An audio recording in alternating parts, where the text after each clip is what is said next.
हरे कृष्णा। दोस्तों, आप सभी का हमारे चैनल रंग बिरंगी दुनिया में बहुत बहुत स्वागत है। आज की वीडियो है ओमकारेश्वर ममलेश्वर से जुड़ी हुई।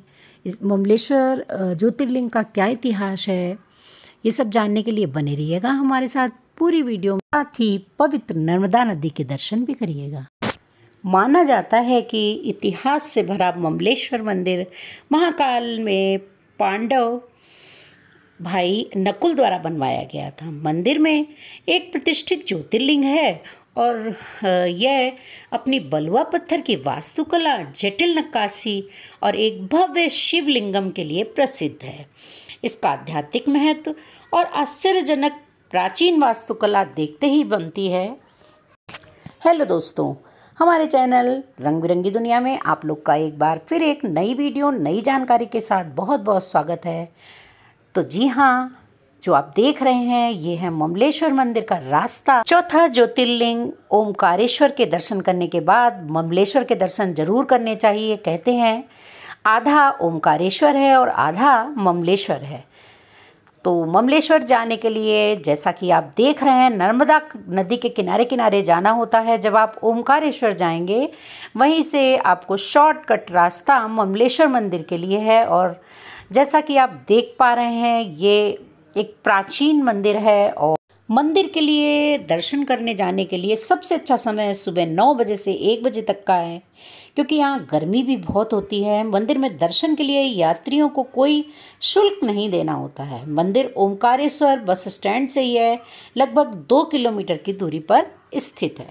मंदिर की अगर वास्तुकला को देखें बारीकियों से तो यहाँ इसकी दीवारों पर महिम्न स्तोत्र उत्कीर्ण है और बहुत ही पुराना, जैसा पहले था वैसे ही है। इसमें कोई भी जीर्णोद्धार नहीं हुआ है। तो बहुत अच्छा लगा। ओरिजिनल चीज़ अगर आप देखने जाते हैं, कहीं ओरिजिनल चीज़ मिल जाती है तो और भी अच्छी बात है। यहाँ आपको बता दें कि ममलेश्वर मंदिर मध्य प्रदेश के ऐतिहासिक शहर ओमकारेश्वर में स्थित है। हिंदू तीर्थ स्थल के रूप में इसे जाना जाता है। ओमकारेश्वर अपने प्राचीन मंदिरों और आध्यात्मिक माहौल के लिए प्रसिद्ध है, जो इसके बीच में बहती शांत नर्मदा नदी से और भी बढ़ जाती है। माना जाता है कि इतिहास से भरा ममलेश्वर मंदिर महाभारत काल में पांडव भाई नकुल द्वारा बनवाया गया था। मंदिर में एक प्रतिष्ठित ज्योतिर्लिंग है और यह अपनी बलुआ पत्थर की वास्तुकला और जटिल नक्काशी के लिए प्रसिद्ध है। ये हैं मेरे बेटा और बहू। मंदिर में जाने के लिए हमेशा शालीनता के कपड़े पहने और धार्मिक परंपराओं का सम्मान भी करें।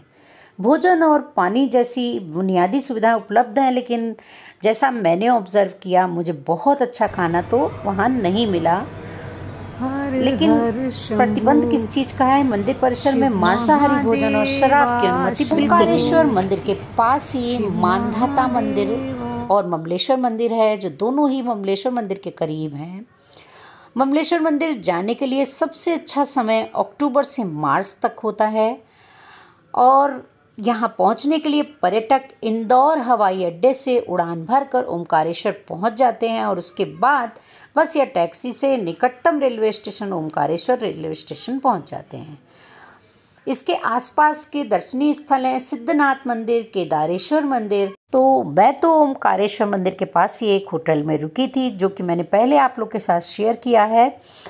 और वहीं से फिर एक रात रुकने के बाद मैंने आरती वगैरह देख के ममलेश्वर मंदिर के नेक्स्ट डे दर्शन किए थे। ये है नर्मदा नदी। तो ये है तो बहुत ही खूबसूरत नर्मदा नदी के किनारे किनारे बसा हुआ ये मंदिर। आप देख पा रहे होंगे कितना सुंदर दृश्य है। नहीं कहूँ तो मुझे तो वहाँ जाकर बहुत ही शांति लगी, बहुत अच्छा लगा।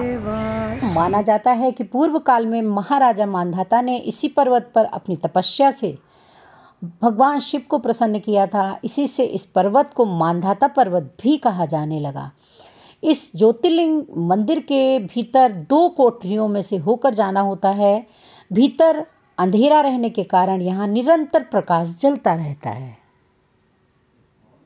मैं तो आपसे कहूँगी अगर आप यहाँ जाते हैं तो दोनों ही ज्योतिर्लिंग के दर्शन जो भी उज्जैन में स्थित महाकालेश्वर मंदिर जाते हैं वो ओमकारेश्वर और ममलेश्वर के दर्शन जरूर करते हैं। जय भोलेनाथ, शिव शंभू।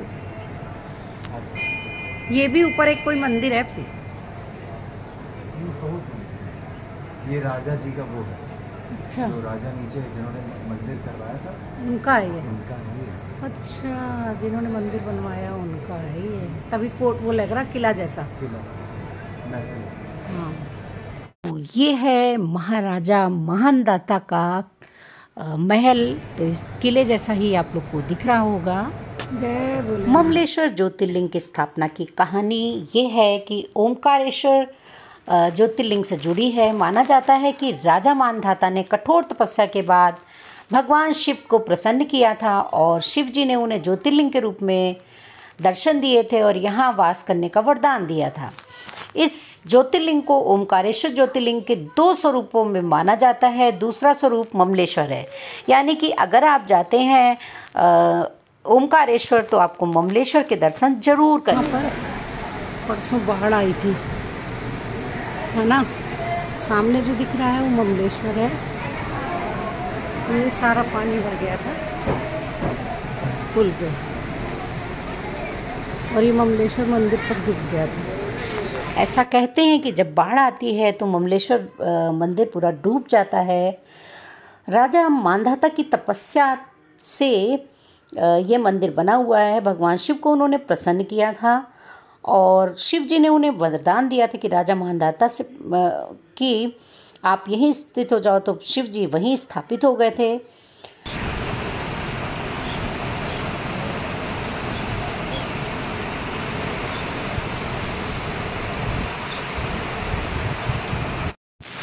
राजा मानधाता के वरदान स्वरूप शिव जी यहीं स्थापित हो गए थे, इसीलिए इस मंदिर को स्वयंभू मंदिर भी माना जाता है। शिव जी ज्योतिर्स्वरूप में स्थापित शिवलिंग में समा गए थे और इस प्रकार ममलेश्वर ज्योतिर्लिंग की स्थापना हुई थी।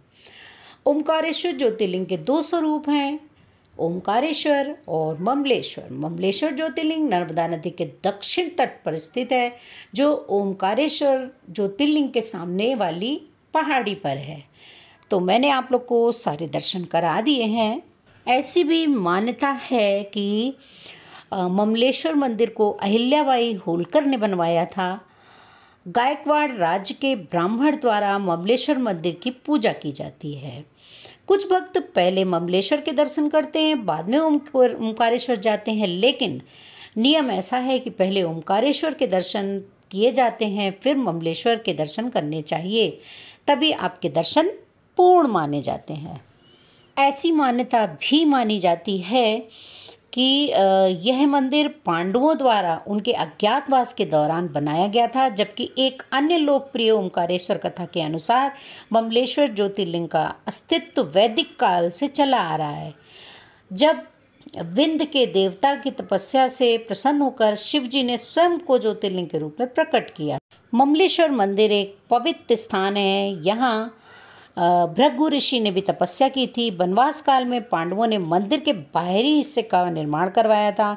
पास ही एक गुफा में एक राक्षस रहता था। गांव वालों को राक्षस के लिए भोजन के रूप में प्रतिदिन एक व्यक्ति भोजन देना अनिवार्य था। ऐसी मान्यता है कि यह लगभग 5000 साल पूर्व का मंदिर है। जैसा कि मूर्ति में आप देख पा रहे होंगे कि शिवलिंग के ठीक सामने नदी की प्रतिमा है। बता दें कि ऐसी भी मान्यता है कि नदी को शिवलिंग के समक्ष स्थापित होने का वरदान मिला था।